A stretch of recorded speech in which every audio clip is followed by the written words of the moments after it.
Hello and welcome to another interesting episode of Smart Growth. My name is Tracy Dominic. I'm a TV host, life coach, and author. On this amazing episode of Smart Growth, I have a beautiful guest and entrepreneur here with me, Ifunanya. I intentionally did not pronounce your last name, so you're going to pronounce it. Nice to meet you and welcome to Smart Growth. Thank you, Tracy. I'm happy to be here. So let's meet you. What's your name? What do you do? All right, my name is Ifunanya Ofwebu. The last name is Ofwebu. What does Ofwebu mean? I'm not sure of that. You're kidding me. I'm No serious. way. We are going to end this interview if you're not sure of your last. If you don't know the meaning of your last name, I please. actually don't. No way. I only know the meaning of the first name. Ifunanya, love of God. Who doesn't? Even Yoruba sing Ifunanya in their songs. So, but you are Igbo Yes, I am. and you speak Igbo. No, I don't. Really? Yes, I am. Why?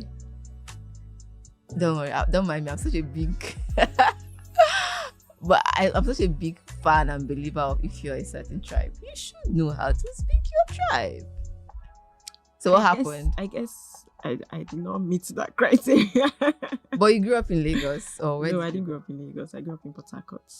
Okay. Yeah, my parents are mixed. Two different tribes. My Oh. mom's Cross River, my dad is Igbo. Oh, so you didn't get to speak Igbo in your house. You didn't grow up speaking Igbo. But you should have asked your dad the meaning of his name. No? I should have. Kidding me? Yeah. Okay. So this is the first assignment I'm going to give you. No The problem. next time we're going to have an interview on Smart Growth, when you are more established, yes, Yes. you are going to tell me the meaning of your No last problem. name. That's- Okay, we have a deal, right? Yeah, me Okay, too. fine. So you're welcome once again to Thank Smart Growth. you. It's good to have you here. So what is the business? You told me behind the scenes locks, right? So first of all, let me start by asking, when did you start this locks business and what inspired it? Alright, so I've always wanted to run a business, right? And I've always had the locks idea in my mind. That was before the business started, let's say like a year before the business started, right? And so it was inspired by my natural hair journey, right? So I'm a natural hair girly. I've always been a natural hair girly, never relaxed in my life since I was born, right? I've grown my hair. I was on low cuts, then I started growing my hair, and I've always been on natural hair. Texturized it once, but didn't go back. So that process, taught me how to treat my natural hair, like learn my natural hair, properly know how to manage them, to grow it, right? And I've been able to do that and successfully grown my hair to about 15-16 inch. That is, for people that don't know, that will be How long back is length. that? Like Back, here? no, back length. No way. You Yeah. should have come with your natural hair. So what's the point of this wig that you're putting on? You should wear your natural hair always. Yeah, I get that response a lot, but it's also another to manage it. What? So, well, yeah, I've been able to grow it that length, right? And I have seen that people actually struggle to grow their natural hair Why do you think you struggle? because, first off, I would say hair growth is understanding, right? The way you would treat your skin, right? Everybody's skin is different. The way you would understand your skin and understand what works for you is the way you should understand your hair, understand what works for you.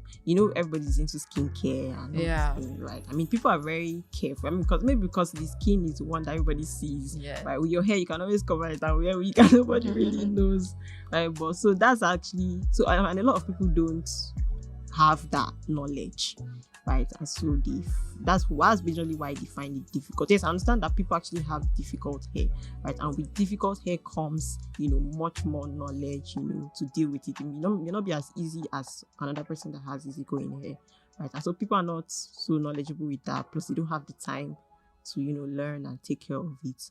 And so they just, leave it to chance. And so for those people, right, most times they just probably wear wig, braid and stuff. So I also realized that, okay, so if you can't manage your natural hair, it's fine. You can lock it. right? You can lock it and have the natural hair look while unlocked, because that's what locks give you, right? Micro locks, sister locks actually gives you the natural hair look. So you specialize in micro locks. Sister, yes, I do. I do locks, all the type of locks, right? So I do traditional locks, I do it for guys, I also do micro locks and stuff. Why I say, because majority of my clients actually ladies, right? And ladies go for micro locks. Most ladies don't go for traditional locks. Yeah, those are just for guys. So you mentioned you were on low cut before you started growing your natural hair. Yeah. So aside your personal hair, for your customers, do you use a particular product, maybe a kind of product that would help grow their hair or make the locks look better? So what is your strategy for handling your customers' hair? Yeah, so I educate them on their hair type, right? So when I meet my customers, I first teach them the kind of hair they have, because I understand that everybody has different hair type and I have a total knowledge of it, right? So I teach them the kind of hair they have and what works for them. Now with locks is not like natural hair. There's actually one routine for locks, right?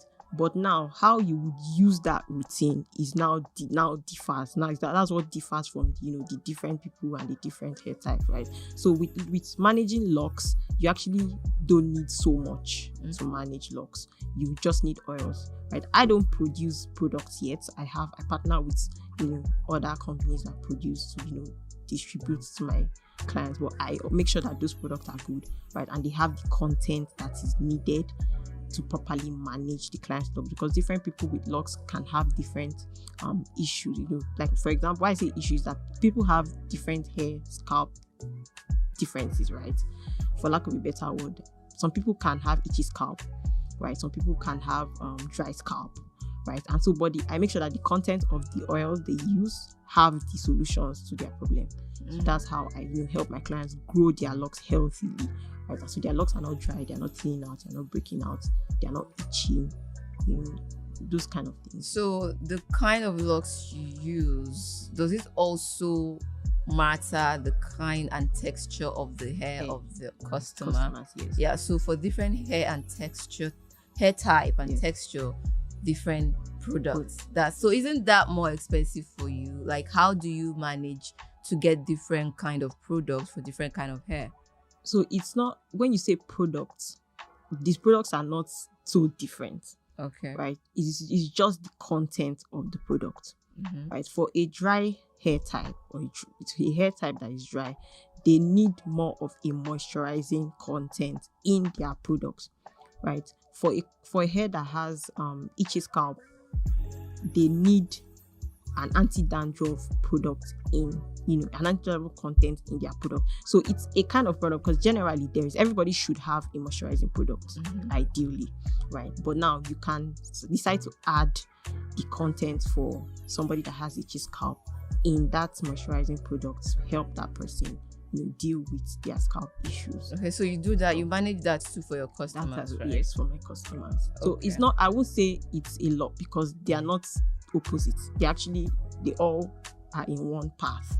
So it's not so difficult to get the products. They are not different kind of products. Do you understand what I'm saying? Okay, so how do you get customers for this business? Because you mentioned that you're still growing your social media and you don't have like a big customer base right now. How do you get customers? And do you have returning customers? Okay, so I run ads on my social media handles, right? So that gives me customers. So people reach out to you directly from the ads?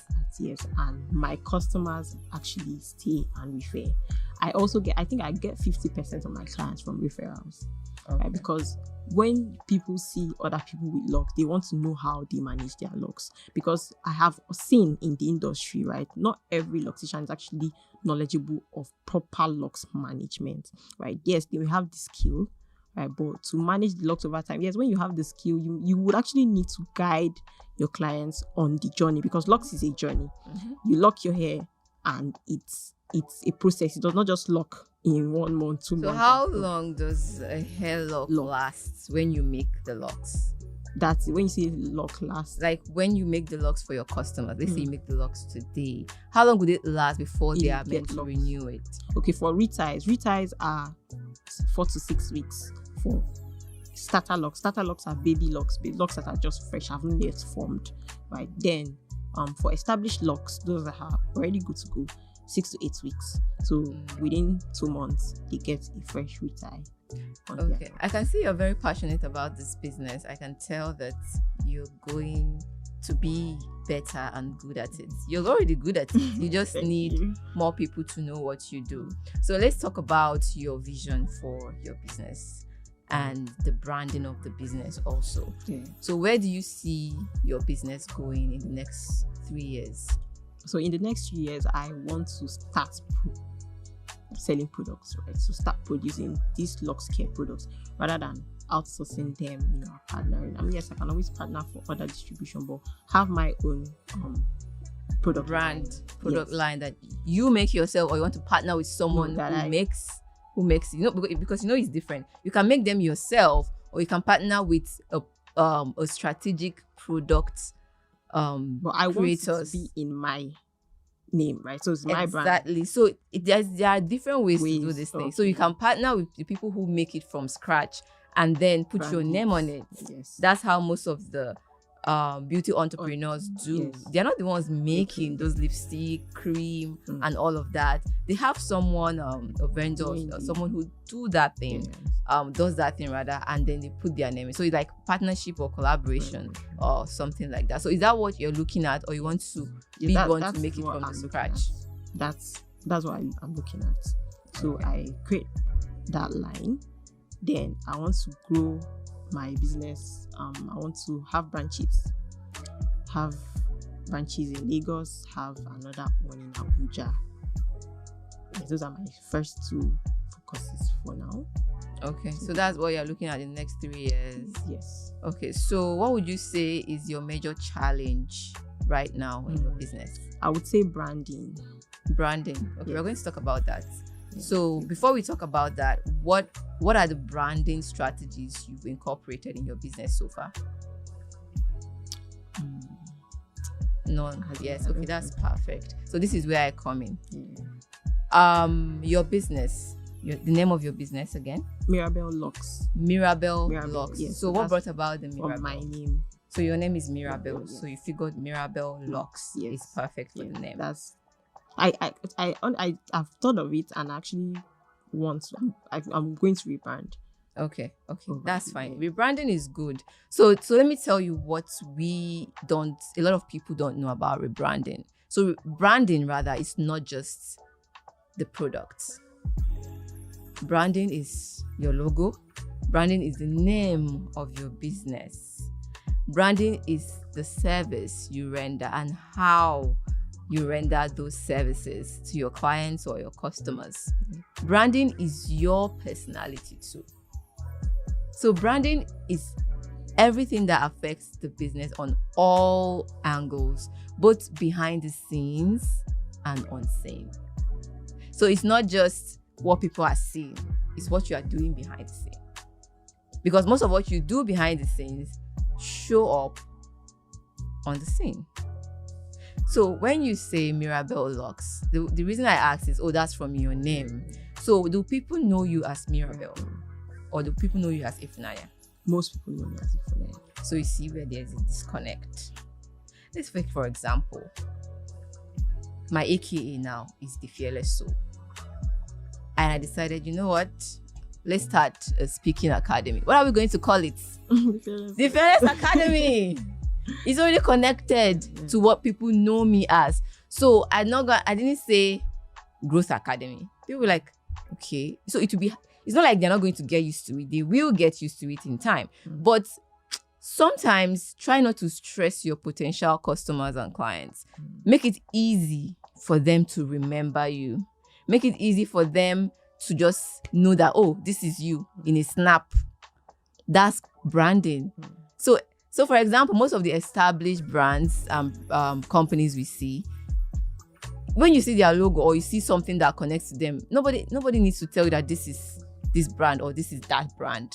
You know instantly because they have incorporated their branding in such a way that when you see it, you don't need the heavens to come down and say this is the brand. You just know instantly. They put this in colors, they put this in fonts, they put this even in their services, the way they render their services, even the way they interact with their customers and clients, the way they put out ads. They put this in everything. So for example, a brand can say, our ads will not just be ads. Let's put in storytelling. Let's make it in such a way that whatever ad we are posting up, people will think is a movie. And then whenever someone is watching that ad, even if they don't get to see the logo of the company or brand and they see the storytelling, you can tell that, no, that's that brand now. This is how they run their ads. So you see, I'm trying to tell you branding in the few minutes that we have left on this podcast, right? So you see, this is branding. So when they see, they're like, this is this company, this is this brand, right? So when you say Mirabelle Locks, I'm not saying that the name is not good. It's good. You can still keep it, but keep putting it on people's faces so that they get used to it. I'm just trying to tell you that you just said people know you. Most people know you as Ifunanya. Yes. Maybe you thought Ifunanya Locks doesn't sound good. Should be told. Right? Yeah. But then it could have been maybe Ify Locks. Ify, I don't Ify. You don't cut your name. No, it's not. I know Ify is everywhere, right? But it's not Ify.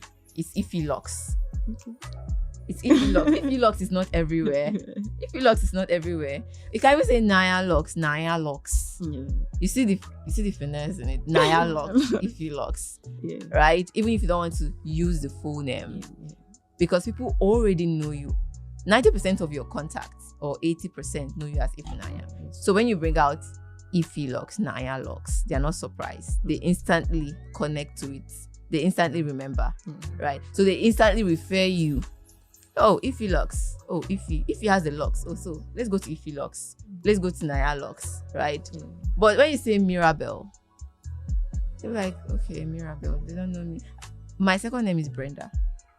I don't get to use it on my brand because people know me, especially people that know me right now. They know me as Tracy. So all of the things that I do, I try to incorporate Tracy into it. Tracy Dominic. The fearless soul into it because that's what most people know me as. I'm not saying I can't bring up Brenda, but you don't want to confuse your clients. You don't want to confuse your potential customers because a lot of people are thinking about so much. They don't have time. There are so many contents. They are content bombarding their phones. They have a split second to pause and look at what you're doing. A split second is what you have to get their attention, right? So Mirabelle Locks, good and fine if that is what you want to keep. You can scale it up, right? You can keep it. I'm not saying it's not good. It's good. Mirabelle it's a beautiful name. Mirabelle Locks is beautiful. We are going to keep it, right? That's what you want, right? That's what you want. So what we'll do is keep putting it on people's faces. What I mean on people's faces, I mean it literally. Do not be tired of putting up your brand on social media. I can tell you for a fact that consistency is king. Don't say, oh, it's not too much posting. Oh, they'll get tired of my face, or they will get tired of seeing my post, or they will not get to engage with it anymore. Even if they don't click the like, or they don't say, oh, how much is this, or how much do I do locks for this week, they are still seeing it. And when they keep seeing a particular name pop up on their feed, when they want to do that thing, guess who comes to their mind?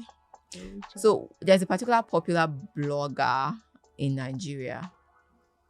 I don't want to call his name, but when I ask you, if I wake you up in the morning and ask you who are the top 5 bloggers in Nigeria, you know the first name you call.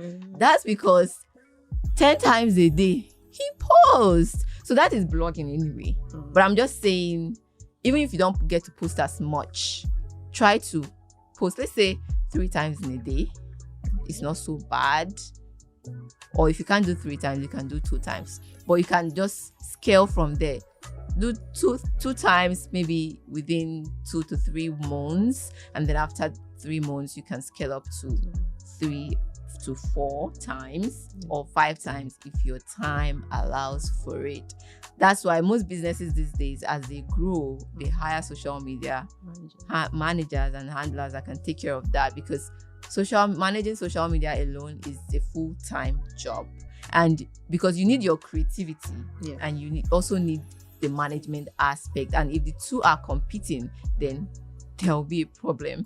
You see, so we are maintaining Mirabelle locks, and we are putting it on people's faces. So do you have a logo yet?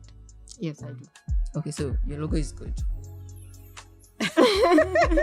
What is that face? So I do you know why is because I have a strong feeling that I'm going to change. Okay, that's fine. Rebranding is good. Most big brands these days, most big brands we know now, they rebranded multiple times before they finally decided that, oh, this is the logo, this is the name. So it's allowed. It's not out of the norm. So it's totally fine if you want to rebrand. If you feel like rebranding, you feel like you've evolved from that logo or name, you can always do that. But our very first agenda now is to put your brand on people's face. You mentioned you want to open branches in Abuja, in Port Harcourt. Guess what? You have to you have to be grounded in your base before you are able to spread your tentacles, right? I'm not saying you can't open the branch now. You can, but then it would help more if you are grounded first where you are. Let people know you for the things that you do now before you decide to spread your tentacles, right? So one of the ways you can do that is putting your brand on their faces. So how often do you get customers? Weekly, like weekly. Times a week. Oh, that's perfect. So you can do as much content. You don't even need to stress so much. You can just buy a tripod if you don't already have one. Just place your phone there as you're working, making the locks. You can video when you're tired of one angle, you can change another angle, just different angles, so the video is interesting. So that's a lot of content already for a whole month or 2 months. You get so I'm sure you've gotten something from this, right? Branding. And let's talk about your service. How do you render your services? How excellent is the services that you render? My work is good. My work is good. My clients refer like. Oh, I believe you now. Now, if I want to do locks, I'll call Mirabelle Locks. Thank you. My clients actually refer. Even yesterday, a client that I worked on, she was telling me how people were really complimenting her, like the amount of compliments she had. Like, who did your look? Like, that's good. So you have a signature look. You have a signature look, the way your locks look. So when people see, they're like, this. When my clients even leave, because I've had clients that have had to move to other states, right? And they are looking for locticians, and they're like, oh, if this person is not so neat like this, I'm like, it's not my fault. Different people, that's good. But yeah, my clients have a trust in me. That's beautiful to hear. So still on branding. So while you're making those contents, you can make just one t-shirt. So when you're taking those videos, you have Mirabelle locks. You have Mirabelle locks on you, so that the camera captures it, or at your back. Maybe the front is fine. Wherever the camera is, you can put it back and front also. Yeah. So whenever they are watching, people do well with visuals a lot. So they don't need to think, oh, what's happening here, or is it just a young lady making hair? No, they're already saying Mirabelle locks, so it registers in their brain. So you can work on making it just one t-shirt, or even if it is 2. If you want your customer or your client to wear it, so you can do that. It won't cost you much, but it's just a way to make your name, your brand name, keep it registered in people's minds. So you can try to work on that. And then your service is good. Our logo, we might change it soon. The brand name, Mirabelle Locks, is fine. So I guess, so we just to be grounded here before you spread your tentacles to other states.